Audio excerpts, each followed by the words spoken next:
A piercing shriek cut through the morning calm, sharp enough to rattle glass. I glanced up from watering my rose bushes and saw Karen Fitzgerald, the HOA board president, furiously shaking the padlock on my newly installed gate as if she were trying to break free from chains. Her face flushed to the exact deep red hue of my custom diamond pattern driveway, the same one she had attempted to declare common property just 3 weeks before. She stood there, in her expensive designer swimsuit and sheer cover-up, pool bag slung over her shoulder, finally realizing that her preferred shortcut to the community pool was now forever closed off. I turned back to my roses, allowing myself the faintest of smiles. Sometimes justice arrives in the simple form of a $20 padlock from the local hardware store. My name is Jake Sullivan, and I am a 42-year-old veteran who served 15 years in the Army Corps of Engineers. When I finally settled into the peaceful suburb of Meadowview Heights,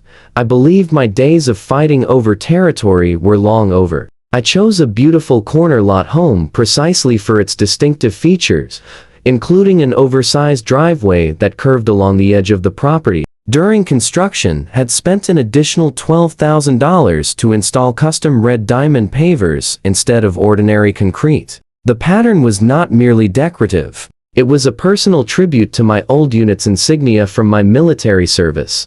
The driveway ran alongside HOA-maintained land that featured a walking path leading to the shared community pool, but every inch of those red diamonds lay squarely within my property lines. Karen Fitzgerald had moved into the neighborhood 2 years before me, and had somehow maneuvered her role as an HOA board member into what felt like personal dominion. At 53, she ruled the community like her own private kingdom, with rules that appeared to shift according to her whims. Her husband rarely spoke. Her 2 grown children visited only during holidays, and she occupied her time by measuring lawn heights with a ruler and snapping photographs of trash cans left out past noon.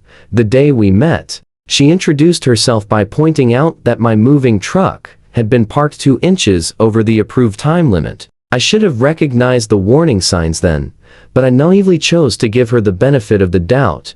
Trouble began 6 months after I moved in. I was working from home when I heard the sharp click-clack of heels on my driveway. Karen stood there with a clipboard, photographing my pavers from every angle. When I stepped outside to ask what she was doing, she explained in an overly sweet voice that my driveway was under review for multiple violations. According to her, the red diamond pattern breached the neighborhood's uniformity standards. Even worse, she insisted that the driveway encroached on HOA common land. She argued that the distinctive design might confuse delivery drivers or emergency services. Though she could never clarify how red diamonds were more bewildering than plain gray concrete, I responded politely, but firmly that the driveway had been approved by the developer before construction, and that I possessed all required permits. She dismissed my words with a wave of her hand, stating that prior approvals could be revoked if the board found them problematic. When I refused to even entertain the idea of replacing my $12,000 custom driveway with standard concrete, her false smile disappeared. She warned me that the HOA had methods for handling non-compliant homeowners and strutted back down my driveway, deliberately stepping on each paver with her designer heels. The next morning, I discovered a bright orange violation notice taped to my front door. The fine was $200 for unapproved modifications visible from the street. When I peeled it off, another one underneath demanded another $200, this time for creating a potential safety hazard. By the end of the week, I had racked up $1,000 in fines for a driveway that had existed before I even purchased the house, but the fines were only the start of Karen's campaign. She began treating my driveway as her personal shortcut to the community pool, asserting that since it was under dispute, she had every right to inspect it regularly. Every morning at precisely 9:30, she would march across my red diamonds in her swimsuit and sarong, occasionally dragging the wheels of her pool chair over the pavers. When I installed a small "No Trespassing" sign, she had it removed within hours, claiming it violated HOA signage regulations. When I confronted her about trespassing on my driveway, she smiled and insisted she was performing official HOA duties by examining the alleged encroachment. She even began bringing other board members along on her daily inspections, turning my driveway into a neighborhood spectacle. One morning, I caught her directing a landscaping truck to park on my pavers while the crew worked on the adjacent common area. When I objected, she replied that the driveway would soon become HOA property anyway, so I might as well get accustomed to it.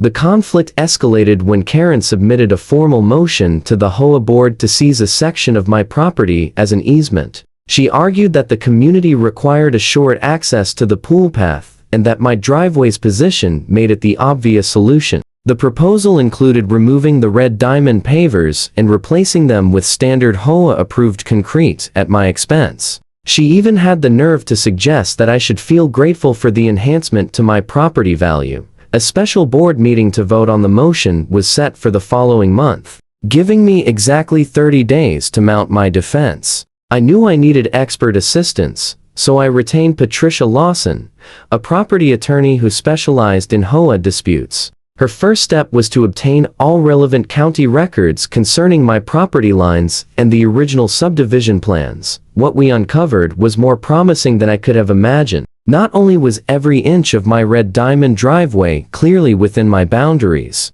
but the developer's original blueprints revealed that they had deliberately designed the lot with extra space specifically for an enlarged driveway. The official county surveyor's records confirmed that the HOA's common land stopped a full 3 feet before my pavers started. Patricia also found something revealing in the HOA's own bylaws. Under Section 12.4, any board member who knowingly submits false claims regarding property boundaries or pursues baseless legal action against homeowners could face removal from the board and personal liability for associated legal fees. Armed with this information, we hired a licensed surveyor to produce an updated property map, complete with precise markers. The surveyor placed bright orange stakes along the exact boundary line, making it impossible for anyone to feign confusion about where my land ended and HOA property began. While awaiting the surveyor's official report, I meticulously documented every instance of Karen's trespassing using my security cameras.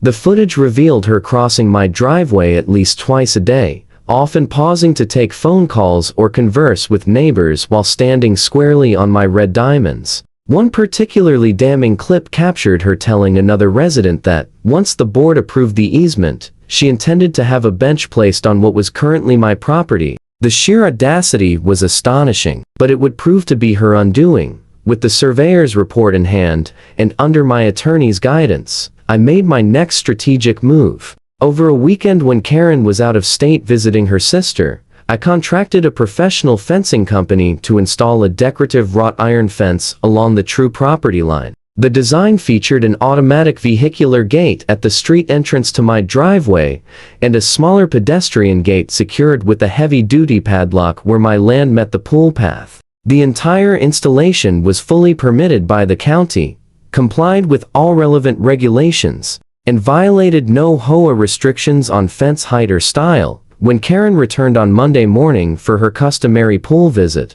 she found her cherished shortcut sealed behind iron bars and an unyielding lock. Her reaction was instantaneous and explosive. She called my phone 17 times within a single hour, leaving voicemails that grew progressively more frantic, accusing me of erecting illegal structures and obstructing community access. She threatened to have the fence demolished, to sue me personally, and to make my life miserable until I submitted to her demands. I preserved every message and forwarded them all to Patricia, who was assembling an impressive dossier on Karen's conduct. By midday, Karen had convened an emergency HOA board meeting for that evening, fully expecting her colleagues to rally behind her campaign against my fence. The gathering took place in the community center, and the room was filled to capacity. News of the dispute had spread rapidly, drawing many residents eager to witness the unfolding drama.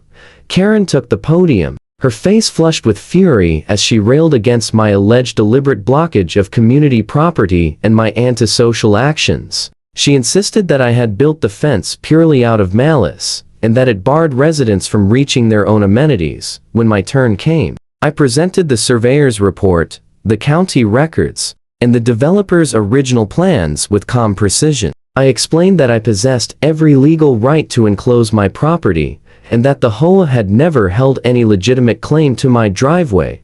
Then Patricia took the floor and delivered the decisive strike. She laid Karen's motion to seize my land side by side with irrefutable proof that Karen had long been aware of the accurate boundaries. She produced emails from 2 years earlier in which Karen herself had acknowledged the correct property lines during a separate dispute with another homeowner. Patricia outlined how Karen's actions amounted to harassment, repeated trespassing, and possible fraud. She further reminded the board of Section 12.4 in their own bylaws, emphasizing the personal liability they risked by endorsing Karen's unfounded assertions.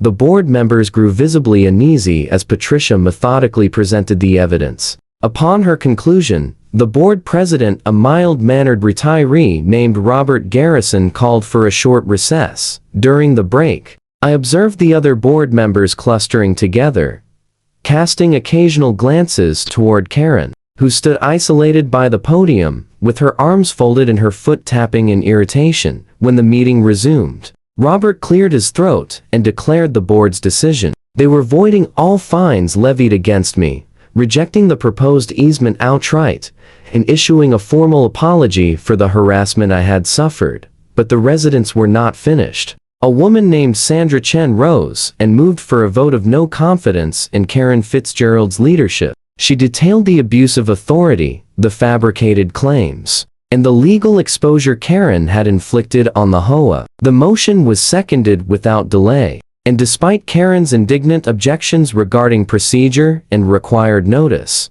Robert permitted the vote to go forward. When the ballots were tallied, the result was 87-12 in favor of removing Karen from the board. I watched the blood drain from her face, her mouth opening and closing soundlessly as the implications settled over her. The consequences followed swiftly and gratifyingly. Karen was stripped of her board position and received a formal cease and desist letter from the HOA's attorney, warning her against any further harassment of residents. She now had to detour an extra 3 blocks to reach the community pool, passing directly by my red diamond driveway each time. The constant reminder of her defeat must have been intolerable, because she shifted her morning swims to 5:30 a.m. instead of 9:30. Presumably to avoid encountering me, I adjusted my gardening schedule accordingly, ensuring I was out watering my roses whenever she hurried past, always offering a friendly wave. The final flourish arrived 2 months later when I spotted construction materials piled in Karen's driveway. She had applied to install decorative pavers of her own, seeking to replace her bland concrete. The new board, perhaps harboring a touch of retribution after years under her thumb, rejected her request, citing that the proposed design would breach the neighborhood's uniformity standards. It was the very same rationale she had once wielded against me when I saw her standing in her driveway reading the denial letter, her complexion shifting through impossible shades of crimson. I decided to add one small enhancement to my property. Beside my gate, I mounted a modest brass plaque engraved with the words, "Private property, verified twice." Sometimes the sweetest revenge is neither grand nor theatrical. Sometimes it is simply a daily reminder cast in brass and red diamonds that you attempted to seize what was not yours and failed spectacularly. Karen's legal fees from her unsuccessful campaign exceeded $15,000. The HOA board also invoiced her an additional $8,000 to cover their attorney expenses in shielding the association from potential liability. Her outburst upon receiving the bills was so vehement that 3 separate neighbors phoned the police for a wellness check. She stood in her driveway brandishing the invoices and shouting about injustice and conspiracy until Officer Davidson politely recommended she continue her demonstration inside.